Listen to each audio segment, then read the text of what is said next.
আসুন আজ আমরা এমন এক সফরের কথা জানি যে সফরের যাত্রী আমাদের প্রত্যেককেই হতে হবে। এটি এমন এক জগতের কাহিনী যা আমাদের এই পৃথিবীর ঠিক পরেই শুরু হয়, কিন্তু যা আমাদের চোখের আড়ালে। এটি হলো মৃত্যুর পরের জীবনের প্রথম ঘাঁটি, আখিরাতের প্রথম দরজা, কবরের জীবনের পূর্ণাঙ্গ কাহিনী। যখন কোনো মানুষের দুনিয়াতে বেঁচে থাকার সময় শেষ হয়ে যায়, তখন আল্লাহর হুকুমে মৃত্যুর ফেরেশতা হযরত আজরাইল আলাইহিস সালাম তার কাছে এসে হাজির হন।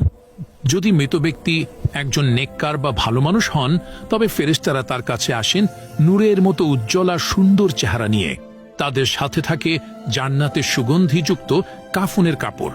তারা সেই রূহকে অত্যন্ত নরম আর আদরের সাথে শরীর থেকে বের করে আনেন, ঠিক যেভাবে একটি ভেজা আটার ভিতর থেকে একটি চুল খুব সহজে বেরিয়ে আসে। এরপর সেই পবিত্র রূহকে জান্নাতের সুগন্ধি কাফনে জড়িয়ে নেওয়া হয়, যেখান থেকে মেশক আম্বরের চেয়েও উত্তম সুগন্ধ বের হতে থাকে। এরপর ফেরেশতারা সেই রূহকে নিয়ে আসমানের দিকে উঠতে থাকেন। তারা যখন কোনো আসমানের ফেরেশতাদের পাশ দিয়ে যান, তখন ফেরেশতারা জিজ্ঞেস করেন, এই পবিত্র রূহটি কার? উত্তরে রূহকে নিয়ে যাওয়া ফেরেশতারা দুনিয়াতে তার সবচেয়ে সুন্দর নামে তার পরিচয় দেন। এভাবেই এক এক করে 7টি আসমানের দরজা তার জন্য খুলে দেওয়া হয় এবং সবশেষে তার রূহকে ইল্লিন নামক এক সম্মানিত জায়গায় রেখে দেওয়া হয়। কিন্তু মৃত ব্যক্তি যদি একজন বদকার বা পাপী মানুষ হয়, তবে ফেরেশতারা তার কাছে আসেন ভয়ঙ্কর এবং কালো চেহারা নিয়ে। তাদের সাথে থাকে জাহান্নামের দুর্গন্ধময় চট। তারা সেই পাপী রূহকে অত্যন্ত কষ্ট দিয়ে টেনে হিচড়ে শরীর থেকে বের করে আনেন, ঠিক যেভাবে একটি জীবন্ত ছাগলের চামড়া টেনে বের করা হয়। একবার ভেবে দেখেছেন কি ভয়ানক দৃশ্য? জীবন্ত ছাগলের শরীর থেকে চামড়া যখন টানা হয় কি রকম যন্ত্রণা হবে? ঠিক সেইভাবে ওই পাপীদের রূহ বের করা হবে। এতে শরীরের শিরা উপশিরাগুলো ছিঁড়ে যায়।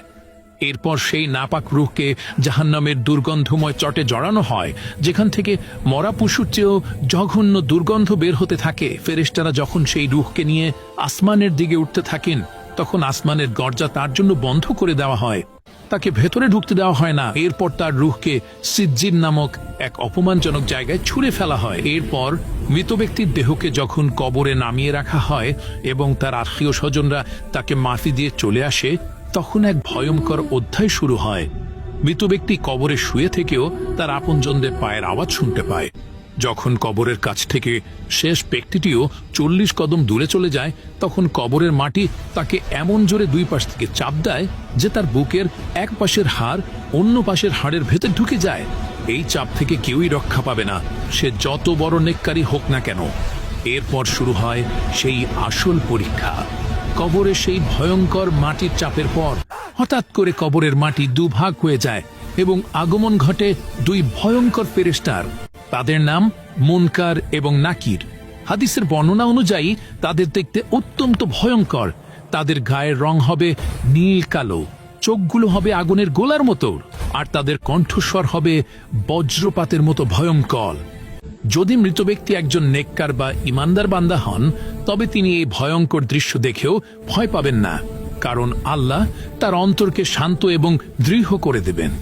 ফেরেশতারা তাদের বজ্রকণ্ঠে প্রথম প্রশ্ন করবেন, মান রব্বুকা, তোমার রবকে? ইমানদার বান্দা কোনো ভয় না পেয়ে অত্যন্ত শান্ত এবং দৃঢ় কণ্ঠে উত্তর দেবেন, রব্বি আল্লাহ, আমার রব আল্লাহ। এই প্রশ্নের সঠিক উত্তর দেওয়ার পর আসমান থেকে এক গায়েবী আওয়াজ আসবে, আমার বান্দা সত্য বলেছে, তার জন্য জান্নাতের একটি বিছানা বিছিয়ে দাও, তাকে জান্নাতের পোশাক পরিয়ে দাও এবং তার জন্য জান্নাতের একটি দরজা খুলে দাও। সাথে সাথেই তার কবরকে 70 হাত প্রশস্ত করে দেওয়া হবে এবং তার কবরটা জান্নাতের আলো আর সবুজে ভরে যাবে। জান্নাত থেকে তার কবরের মধ্যে সুগন্ধি বাতাস আসতে থাকবে। এরপর তার কাছে একজন অপরূপ সুন্দর চেহারার ব্যক্তি আসবেন, যার শরীর থেকে সুগন্ধ বেরোতে থাকবে। মৃত ব্যক্তি তাকে জিজ্ঞাসা করবেন, তুমি কে? তোমার চেহারা এত সুন্দর কেন? সেই সুন্দর ব্যক্তি উত্তর দেবেন, আমি তোমার নেক আমল, আর আল্লাহ আমাকে পাঠিয়েছেন, আজ থেকে আমি তোমার সঙ্গী, তোমার কোনো ভয় নেই। এরপর সেই ইমানদার বান্দা আল্লাহর কাছে দোয়া করবেন, হে আল্লাহ, দয়া করে তাড়াতাড়ি কিয়ামত কায়েম করুন, যাতে আমি আমার পরিবার এবং জান্নাতের অফুরন্ত নিয়ামত উপভোগ করতে পারি। তাকে বলা হবে, তুমি শান্তিতে ঘুমাও, কিয়ামতের আগে পর্যন্ত তোমাকে কেউ বিরক্ত করবে না, তোমার ঘুম ভাঙবে কিয়ামতের দিন। আর এভাবেই কিয়ামত পর্যন্ত তার কবরটি হয়ে যাবে জান্নাতের বাগানগুলোর মধ্যে একটি বাগান।